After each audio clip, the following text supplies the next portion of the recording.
Don't just live for tomorrow, or just live in yesterday.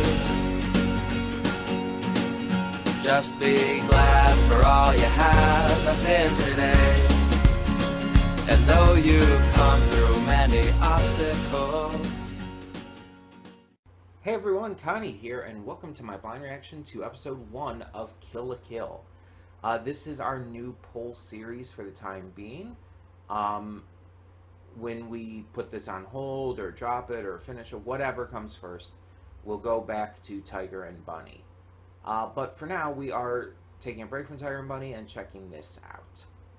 And this is a series, as I said, I'm mixed on getting back to, because I have given this a chance well in the past. I gave it like 6 episodes, and I was at a very different time in my life back then, so I dropped it. See, this was well before I came out. I was in a very different emotional and mental place. This was before I had really come to terms with a lot of things and really started to become my own person, even. Like, this was pretty much back when I was still kind of, to some degree, following the brainwashing that I was raised in how to think and how to look at things. So I dropped this back then after like 6 episodes. I gave it that much of a chance, but I wasn't vibing with it at all. And so we're getting back into it with this poll. I decided to put it on the poll because I felt like, you know what? I've changed so much since then. I'm going to give it one more shot. One more shot. That's all it takes. And we'll see how it goes from here. But there is still one big lingering issue that I can't just overlook that easily, and that is the way the series sexualizes minors. And don't get me wrong, as I've said before in other stuff, a lot of anime has done this kind of thing. It's honestly a problem with anime and with the culture over there. And a lot of cultures do stuff like this. And throughout history, there's been points in history where kids marrying, basically the instant they were able to have kids, they would marry and have kids of their own as just teenagers and all. And that was just part of the culture. That was normal. That was an everyday thing that constantly happened. And then culture changed and things changed, and as people split off into different countries and groups and all, and eventually we get to more modern day where we view that as fucking weird. And because I was raised in that, I also view that as fucking weird and wrong.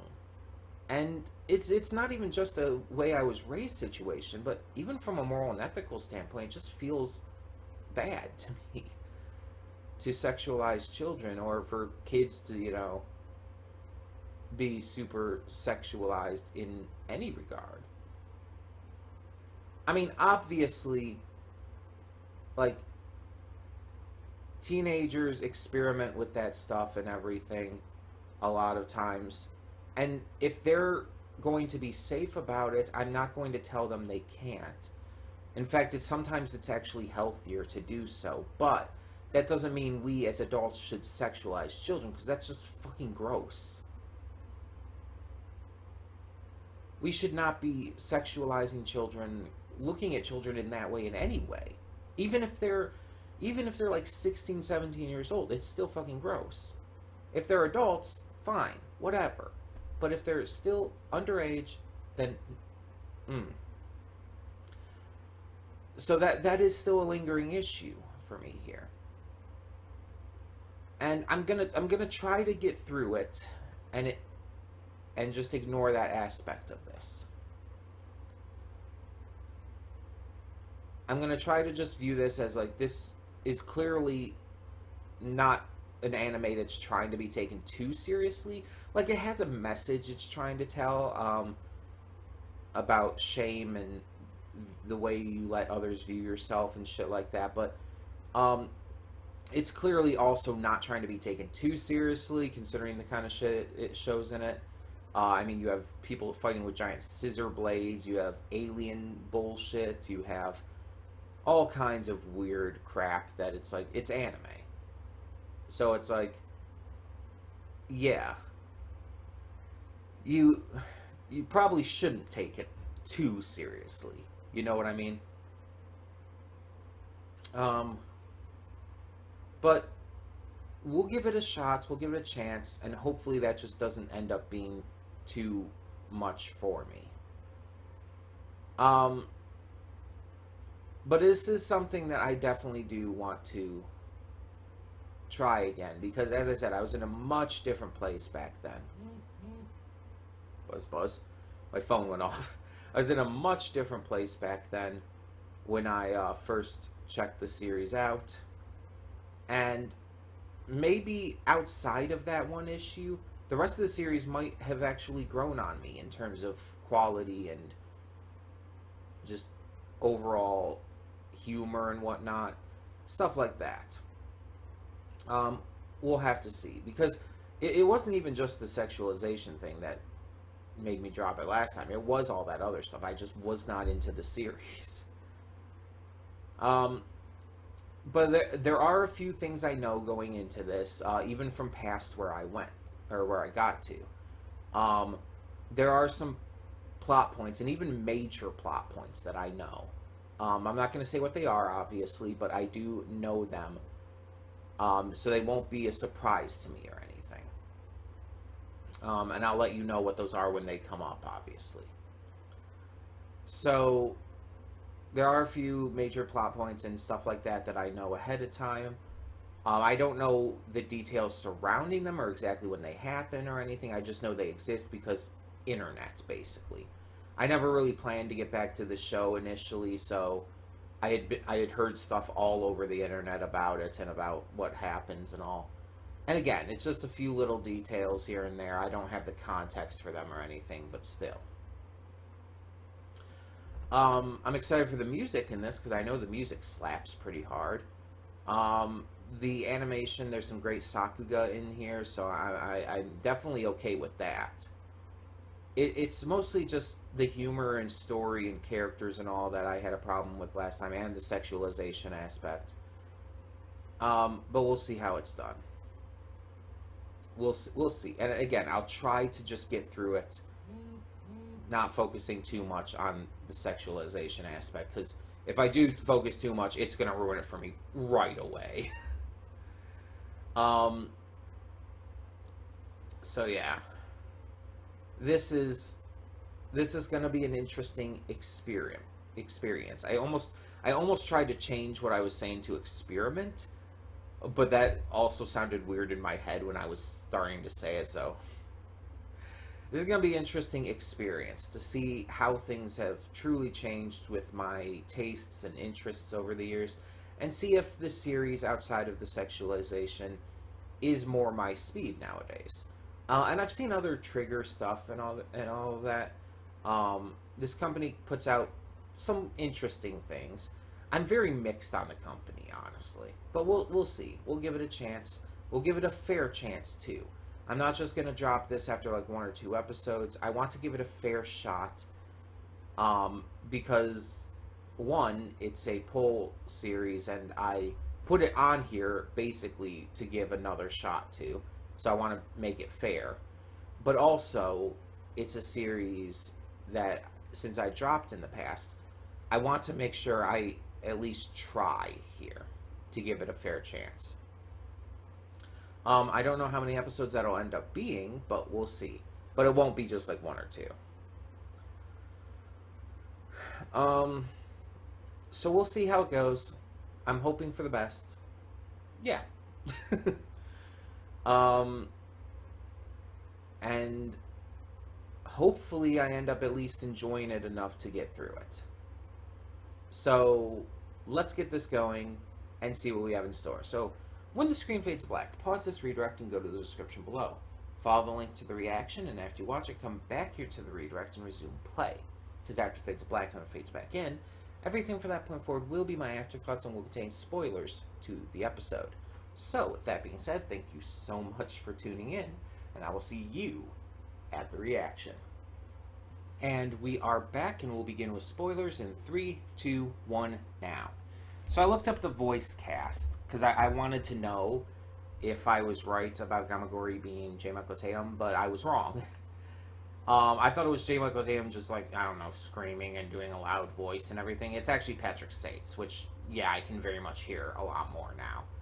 Voice of Dio and whatnot. Other voices I recognize on this list I'm seeing is Matthew Mercer as a character named Mikitsugi, who I'm not sure who that is yet. David Vincent is Senketsu. Christine Marie Cabanos is Mako. Carrie Karanen is Satsuki. And Erica Mendez is Ryuko. So I know some of these voices for sure. Just not necessarily every single one. At least not by name. And this series apparently started in 2013 in Japan. And the dub started coming out in July of 2014. Just as some little fun facts as to how long ago this came out. I think I started checking it out. I want to say it was 2015 or 2016 when I started to check it out the first time. And again, I only saw like 6 episodes or so. So, not a lot. Either way, this first episode, again, I'm just going to try to ignore the sexualization aspect and everything and just talk about otherwise what the episode focused on. So, Ryuko arrives at this academy, Hyojin Academy, and that apparently is in control of the surrounding area as well. It's like, I guess the entire town and everything is like owned by the academy and everything. It seems like. And we see that this school is run by the student council president, Satsuki Kirlin. And she runs the school because apparently her mother is like the head of the school board or something, and so even the principal kind of cowers underneath her. And as such, Satsuki is able to rule with an iron fist and even dole out these special, powerful uniforms that basically give the students superpowers. And the uniforms are ranked by stars, 0 to 3 stars, with 3 stars being the strongest. And 0 stars basically giving no powers whatsoever. Ryuko is there to find out what happened to her father and everything. Just try to like figure out the mystery of who killed him and left behind the scissor blade. And so she's there to just basically start shit and interrogate everyone. We meet Mako, who is so fucking energetic that it's insane. Still the best character from seeing this first episode here. Still best girl for sure. She's just I enjoy that kind of personality, even if it's a lot to handle sometimes. It's fun, you know, that just overly exaggerated hyper personality. It can be really fun. I mean, my favorite pony from My Little Pony is Pinkie Pie, after all, so. But then you get into kind of the hierarchy of this place. Like, along with the student council, there's all these different club leaders and everything who kind of run everything around there. You get to see some of them. You get to see like the leader of the disciplinary committee and everything, and the athletic committee, the non-athletic committee, which it's like, that's very vague. Like, it doesn't even go into detail, just specifically non-athletics. And it's really interesting to see how this is all going to be, like, delved into with the hierarchy system and everything. And again, as I've said before, I kind of know some of the places this goes, so certain things they were saying or the way they were reacting in this episode, like the way Satsuki reacted to The scissor blade is like, I understand some of the places this series goes, so some things aren't like gonna be like, oh, why is she reacting that way? It's like, no, I know why she's reacting that way. So it's like, just again, I know those little details, but I don't know the context that leads into them and everything. So there's that aspect of things. And as I had said, no matter what, you have to acknowledge the phenomenal Sakuga level animation in this. The just really fantastic music. And I would honestly even say the voice acting was really good in this. I hadn't heard the dub before, except maybe I had heard a couple lines from clips here and there. I don't remember if I had, but again, when I watched this the first time, I was watching the Japanese. So I hadn't like watched the dub actively, and it's good. I have no issues with it. I mean, you have some really good VAs in this, Erica Mendez, Patrick Sates, so it's like it's gonna be good. No issue. It's very over the top, but I remember the Japanese being super over the top too, because that's kind of the point. So I don't have an issue with that. Plus, it lends itself good to comedy. I actually think this was funnier than I remember it being. Maybe it was just the high energy and the very fast-paced, just constant delivery of everything they were saying. Everything was just, again, it was so fast-paced and so insane. I think that helped actually make it funnier for me. And obviously there were certain characters who stood out. Mako and her brother, obviously Gamagori and Satsuki, Ryuko herself, Senketsu. It's like there's certain characters who just stand out, notably. And yeah, it has this certain presence to it. Like the way the scenes are set up, the way things are handled, that no matter what, it's just kind of like this epic feeling. It's presented that way. It's meant to be epic. That's why the music is so epic. That's why the visuals are so epic. It's meant to hype you up, basically, no matter what is actually happening. And it does succeed at that. It really does. But again, my only issue is the sexualization. But at least it does sexualize everyone, not just girls. But it is still an issue. And again, I'm trying to go through this without like focusing too heavily on that, without like letting it just destroy my thoughts on the series or anything. But it is still an issue, and it's going to be. Because, I mean, even outside of the outfit, like, and everything, even outside of Senketsu and all, you have, like, Mako being hung upside down to where her top's, like, falling halfway off her tits. And she's talking about trying to cover her panties because she didn't wear her sexy ones. It's like, really? But it's like, it's just a lot for me. And again, I'm gonna try to focus more on the episodes for what they are in terms of story and characters and whatnot, and less about the sexualization. But I did want to bring things up for this first episode, just because, you know, this is something I am going to have to deal with, and I wanted to let you be aware of how that's going to be for me. But yeah, I'm definitely enjoying the humor and the fast-paced, exciting action and everything. So we'll definitely continue to, continue for now and see how it goes. And like I said, we weren't going to drop it with only 1 or 2 episodes anyway, but we'll see how it goes, and hopefully it's enough to keep me interested enough. Yeah, that. Either way, tell me in the comments below what you think of this first episode.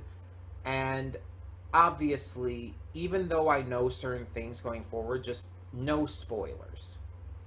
just in case, because I'm not telling you what I know, because I don't want to ruin the reactions for you guys, but just in case, just don't say anything, because you might reveal something I don't know. And there's probably plenty I still don't know, so, yeah. But yeah, it's just let me know. Or don't let me know. Oh my god, don't let me know. But let me know in the comments what you think. That's what I meant to say. Let me know your thoughts without spoilers, and thank you so much for tuning in. For now, I'm Connie, and I'm signing off. See y'all next time.